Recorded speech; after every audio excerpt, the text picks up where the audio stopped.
Evan, you said something interesting that I even called you about because I said, what? This is really critical, and it's about the three laws that are cited in this search warrant. You hear the former president or see him in his statements today saying, I didn't take any classified information. But what you're reporting is, reading these laws, is that's not necessarily relevant. Can you explain that? Well, yeah. So the three laws. I'll read you the three federal codes. One is 793. That's known as the Espionage Act, gathering, transmitting, or losing defense information. Code 1519. This is destruction, alteration, falsification of records in federal investigations. This is an obstruction statute. And then there's the 2071, which is concealment and mutilation of federal documents. What's interesting about, especially, if you look at the 793, which is the Espionage Act, the National Defense Information, it doesn't really turn on whether, the items are declassified. It doesn't turn on whether you have authority to possess these documents.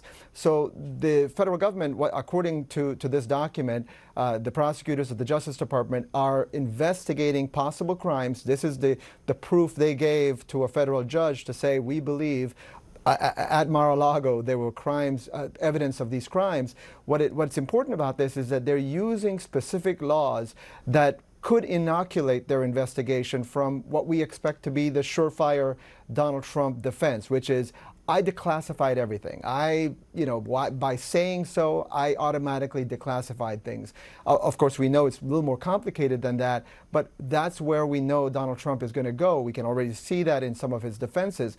One other thing that stood out to me from this document real quick, Dana, is, the document says that the judge is authorizing the FBI to show up anytime from 6 a.m. to 10 p.m.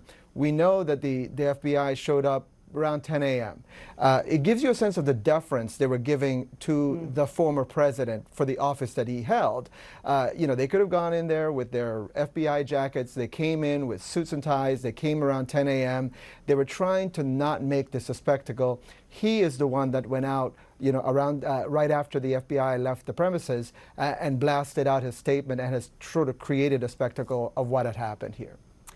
Evan, that's very interesting and an important point, because now we do have these timestamps.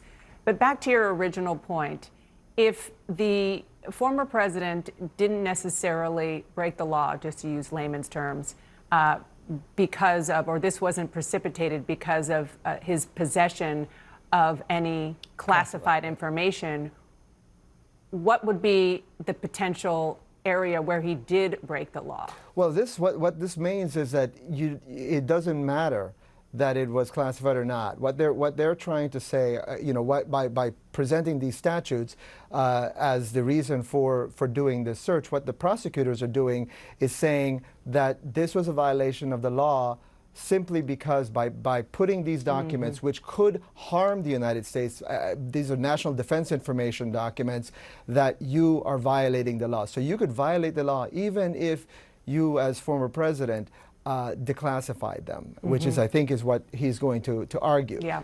So what this means is that you can break the law even if Donald Trump has already said, I hereby wave a wand and I've declassified things.